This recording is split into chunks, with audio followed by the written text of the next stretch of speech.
목사님께서 주신 말씀은 열매 없는 무화과 나무의 저주 사건, 이와 같은 제목으로 말씀을 전하고자 합니다. 오늘의 말씀은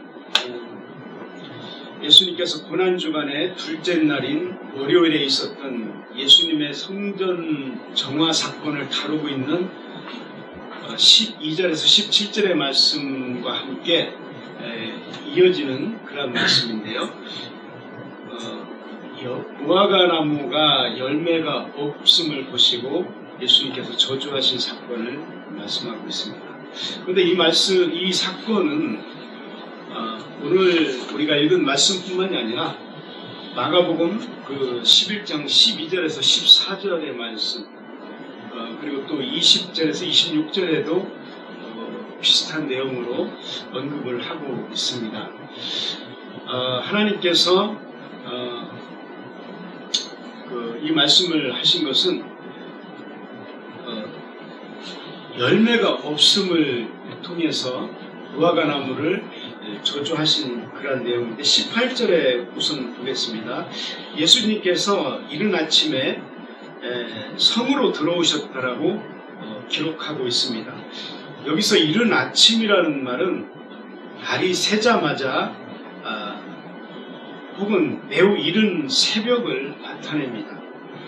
그러므로 우리는 주님께서 다른 사람보다 일찍 활동을 시작하셨음을 알 수가 있습니다. 해야 할 일이 많은 사람들은 시간을 아껴서 그리고 아껴 써야 하기 때문에 아침 늦게까지 잠자리에 누워있지 못합니다. 활동을 시작하는 시간이 늦을수록 하루가 짧기 때문인 것이죠. 모든 사람에게 하루가 24시간이기는 마찬가지이지만은 부지런한 사람들에게는 하루가 긴 반면에 게으른 사람들에게는 하루가 짧은 법입니다. 이 세계를 위해서 많은 할 일을 부여받은 우리 성도들은 주님께서 그렇게 하셨던 것처럼 하루를 길게 쓰도록 힘써야 하겠습니다. 우리 앞서간 믿음의 우인들이 이렇게 살았습니다. 모세는 하나님의 명령을 수행하기 위해서 아침에 일찍 일어나서 아침에 일찍 바로 앞에 섰습니다. 또한 여호수아도 보면은 중요한 일이 있을 때마다 아침에 일찍 일어나서 활동을 시작하였습니다. 그리고 요단강을 건너는 일이라든지 또한 여리고성을 함락시키는 일은 이스라엘이 풀어야 할 가장 큰 숙제 중에 하나였는데 이 일들을 위해서 아침에 일찍 일어났다라고 말하고 있습니다. 사람이 육신의 피로를 풀고 또 건강을 유지하려면은 충분한 휴식과 또한 수면이 꼭 필요합니다. 하지만 그렇다고 게으름을 피운다든지 또한 시간을 헛되이 낭비하는 일은 결코 바람직하지 못합니다. 마태복음 20장 1절에도 보면은 천국은 마치 품꾼을 얻어 포도원에 들여보내려고 이른 아침에 나간 집주인과 같다라고 하고 있습니다. 주님의 포도원 품꾼의 비유 가운데 나오는 포도원 주인의 그 말씀을 하고 있는 것이죠. 포도원에 해야 할 일이 많은데 일꾼이 턱없이 부족했기 때문인 것입니다. 할 일이 많은 사람은 아침 늦게까지 침상에서 뒹굴 수가 없습니다. 일찍 일어나는 새가 모기를 구할 수가 있는 것처럼 말씀하시는 거죠. 우리는 포도원 주인으로 언급된 이 사람이 하나님의 모습임을 이해해야 합니다. 그분은 이 세계에 할 일이 많아서 이른 아침부터 나가서 일하십니다. 일꾼들을 찾으시는 것이죠. 그렇다면 과연 주의 일꾼이며 또한 소명의식을 가지고 있는 우리는 어떠합니까? 이른 아침부터 주의 맡기신 사명을 감당하고자 부지런히 우리가 활동을 하고 있는지 우리 자신을 주의 깊게 한번 살펴볼 필요가 있습니다. 자기를 위해서는 많은 시간을 할애하면서도 주를 위해서는 한없이 인색한 이들이 적지 않은 게 우리의 현실입니다.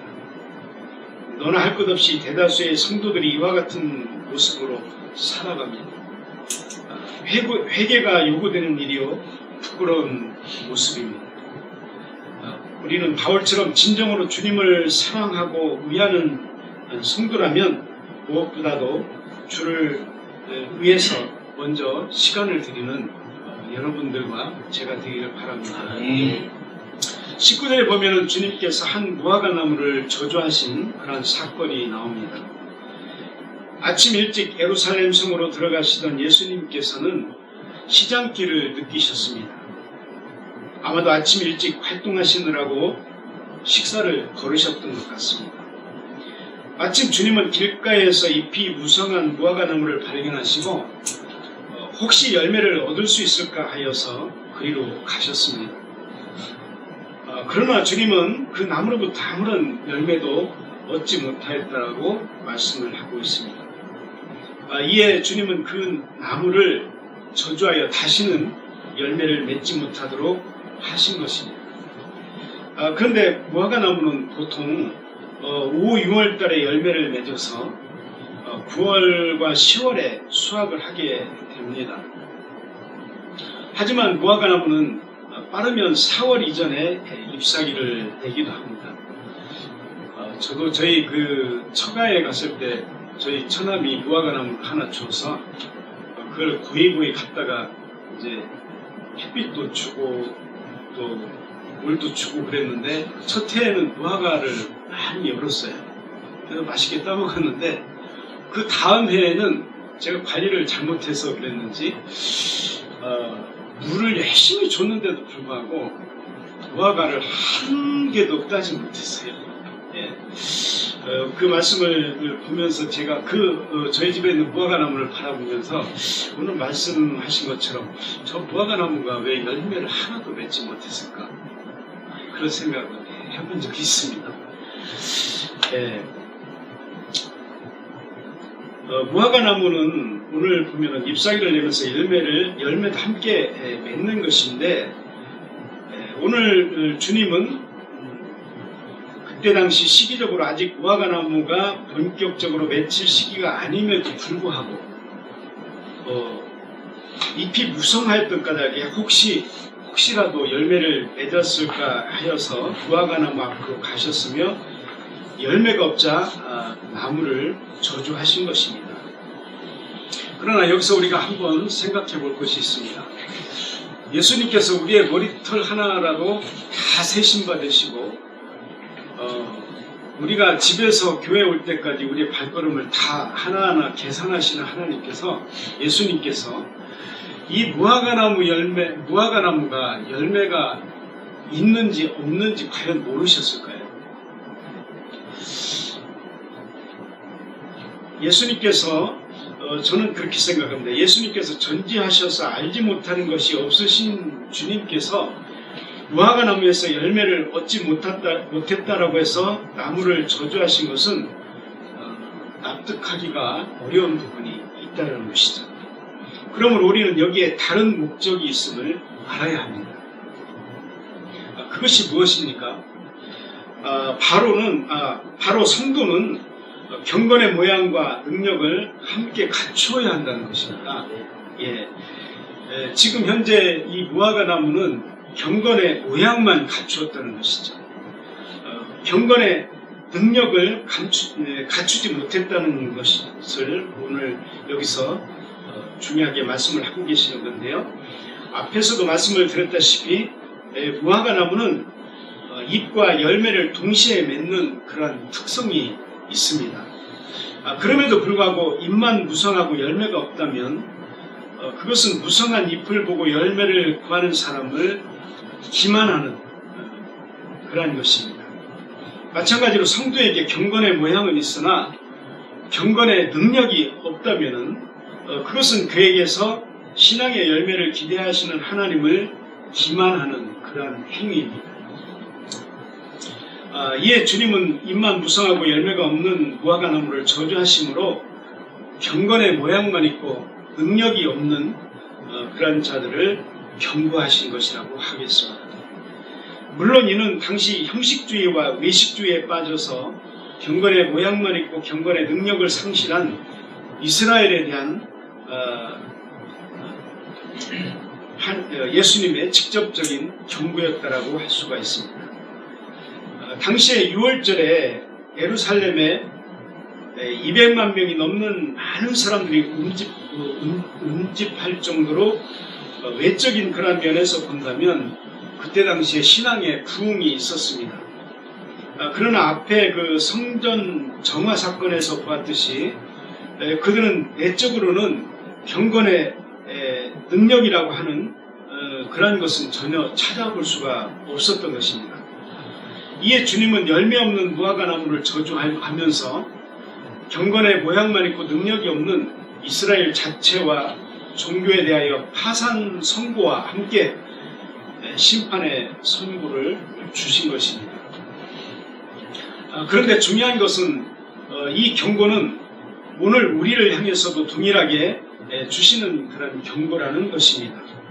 만일 우리에게도 경건의 모양만 있고 경건의 능력이 없다면 주님의 저주를 피하지 못할 것입니다. 그러므로 우리는 경건의 모양뿐만 아니라 능력도 함께 갖추기 위해서 늘 경건의 연습을 게을리 해서는 안 되겠습니다. 다시 19절에 보면은 주님께서 잎만 무성한 무화과 나무를 저주하시고 그리고 무화과 나무가 곧 말랐다라고 하였습니다. 앞에서도 언급했듯이 이것은 지극히 그 상징적인 사건이었습니다. 여기서 잎만 무성했던 무화과 나무는 경건의 모양은 있지만은 경건의 능력이 없었기 때문에 주님께서 무화과 나무를 저주하시자 곧 말라버린 것은 이스라엘이 하나님의 심판을 받아서 멸망하게 될 것을 나타내는 그런 상징이었습니다. 혹자는 이를 두고서 하나님의 처사가 너무 지나친 것이 아닌가 하는 그러한 생각을 할지도 모릅니다. 아마도 인도주의적 입장을 중시하는 사람들의 입장에서는 이러한 예수님의 모습이 몹시 못마땅하게 생각이 될 수도 있습니다. 왜냐하면 만회할 기회도 주지 않고서 심판하는 것은 옳지 못하다는 게 그들의 생각일 수도 있다는 것이죠. 그렇지만 과연 그러할까요? 결코 그렇지가 않습니다. 왜냐하면 이스라엘은 하나님의 언약의 백성이었습니다. 율법이 그들에게 주어졌고 또한 그리스도도 그들 가운데 보내어졌습니다. 다른 어떠한 민족들도 누리지 못하는 그런 특권을 이스라엘 백성들은 누린 것입니다. 또 하나님은 그들이 범죄할 때마다 선지자를 보내서 회개하도록 권면하셨습니다. 또한 하나님은 수차례의 심판 경고 중에도 그들에게 자비를 베푸사 심판을 고려하곤 하셨습니다. 그럼에도 불구하고 그들은 하나님을 끝내 불순종했으며 심지어는 그들을 구원하기 위해서 보내신 예수님마저 배척하였던 것입니다. 이와 관련해서 하나님은 이사야서에서 말씀하시기를 소는 그 임자를 알고 또한 나귀는 주인의 구유를 알건만은 이스라엘은 알지 못하고 나의 백성은 깨닫지 못하는도다 라고 말씀을 하셨습니다. 또한 이사야 1장 2절에도 보면 그들은 하나님의 양육을 받았으나 그분을 거역한 것입니다. 또한 하나님께서 충분한 기회를 주셨지만은 그들 스스로 이러한 기회를 흘려보내고 말았습니다. 그러므로 그들이 심판을 받는 것은 당연한 것입니다. 이런 측면에서 볼 때 우리 또한 예외가 아니라는 것입니다. 우리는 이 사건이 우리에게 주시는 경고도 됨을 잊지 말아야 합니다. 기회가 없어서 망하는 사람은 하나도 없습니다. 단지 기회를 놓치거나 활용하지 않으므로 망하게 되는 것일 뿐입니다. 주님은 우리에게 충분한 기회를 주십니다. 그러므로 우리 가운데 누가 하나님의 인정을 받지 못하고 심판을 받게 되었다 하여서 불평하는 것은 옳은 일이 아니라는 것입니다. 그런즉 우리는 주어진 기회를 잘 살려야 합니다. 예, 특별히 성경은 바로 지금이 구원을 받을 만한 때요, 또한 은혜의 때라고 그렇게 가르치고 있습니다. 우리는 이러한 기회를 놓쳐서는 절대 안 되겠습니다. 우리가 이런 기회를 선용하지 못하고 놓치게 되면은 우리는 10처녀의 비유와 같이 슬기롭지 못한 5처녀와 같이 그렇게 정말 이스라엘과 같이 후회하는 그러한 가운데 놓이게 될 수가 있다는 것입니다.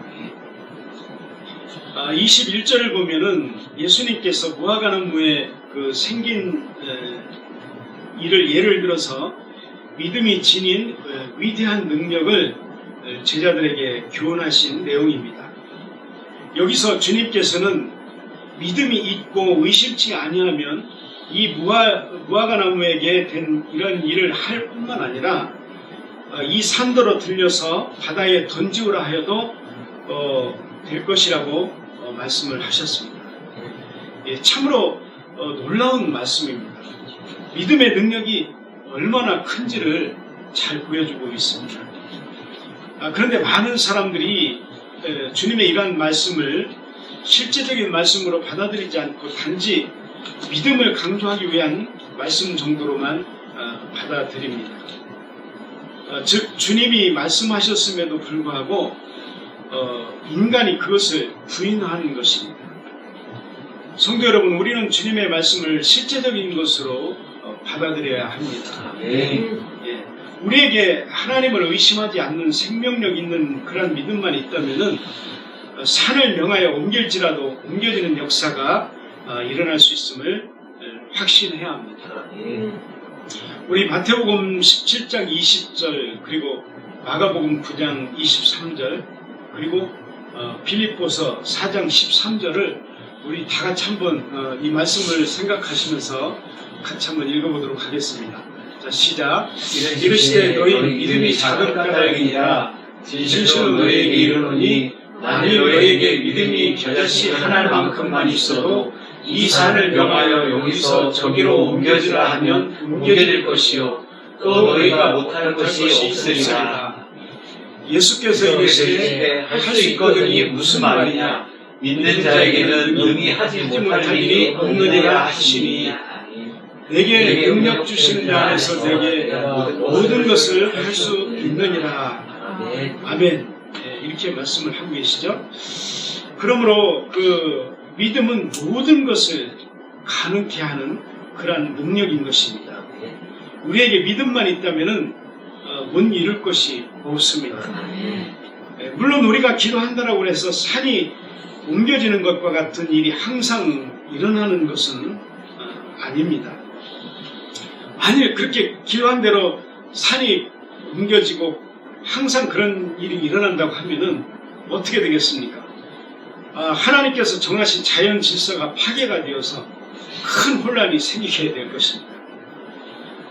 그러나 여기서 주님께서는 다만 확신 있는 믿음은 산도 옮길 수 있는 그런 능력이 있어서 우리가 진심으로 하나님을 믿기만 하면은 불가능하다라고 여겨지는 것도 해결될 수 있음을 가르치고 계시는 것입니다. 예, 모세가 믿음으로 홍해를 가른 사건이나 또한 여호수아가 해를 머무르게 한 사건, 또 사도들이 병자를 고치고 죽은 자를 살리는 그런 이적을 행한 일들은 모두 이에 대한 분명한 증거가 된다라고 할 수가 있습니다. 그러므로 성도 여러분, 주님의 말씀의 그 진실성을 확신하십시오. 하나님을 믿고 의심하지 마십시오. 그리고 여러분이 무슨 문제가 있다면은 그것이 설령 인간의 생각과 또한 능력으로는 불가능한 것으로 여겨진다 할지라도 하나님의 능력을 믿고 그분께 구하시는 그러한 여러분들이 되시기를 바랍니다. 22절에 보면 주님은 너희가 기도할 때에 무엇이든지 믿고 구하는 것은 다 받으리라 이렇게 말씀을 하셨습니다. 본문의 그 위대한 기도, 응답받는 기도의 필수 조건이 무엇인지를 잘 가르쳐주고 있습니다.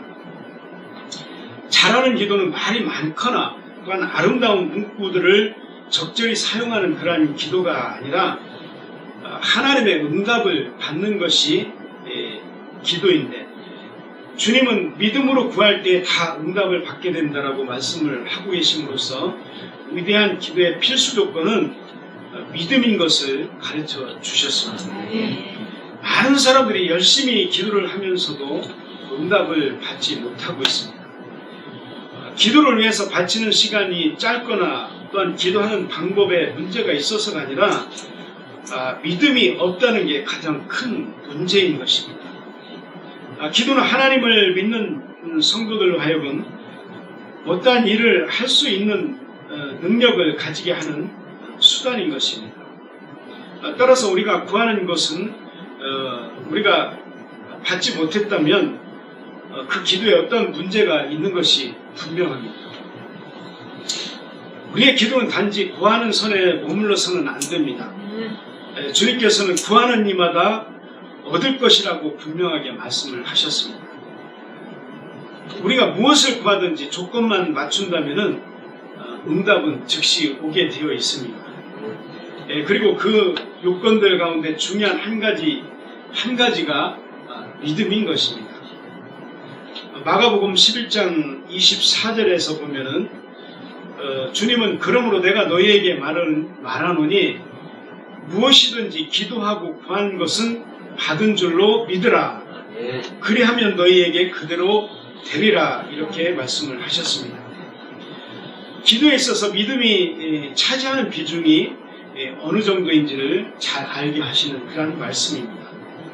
아무리 열심히 구하고 또 많이 기도할지라도 믿음이 없는 기도에는 응답도 없다는 것입니다. 하나님은 믿음의 사람을 기뻐하시기 때문에 믿음으로 구할 때 응답하시고 역사하십니다. 무엇을 구하든지 주님의 말씀을 붙들고 구하거든 의심하지 마십시오. 의심은 우리가 기도의 응답을 받지 못하도록 방해하는 거대한 장애물일 뿐인 것입니다.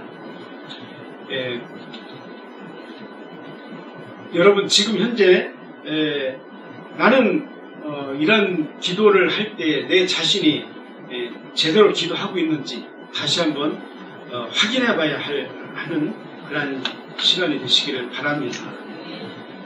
나는 믿음으로 행하며 믿음을 가지고 죽기 기도하는지 스스로에게 물어봐야 합니다. 성도라는 모양은 있는데 내용이 없는 이들은 모두가 믿음에 문제가 있습니다. 하나님의 위대한 역사는 믿음의 사람들에게만 나타납니다. 믿음으로 행한 모세나 여호수아, 다윗, 또한 베드로, 바울 같은 그러한 사람들을 통해서 역사하신 하나님은 오늘도 약속을 온전히 신뢰하는 그런 성도들을 통해서 반드시 놀라운 그러한 일들을 행하실 줄 믿습니다. 기도하시겠습니다.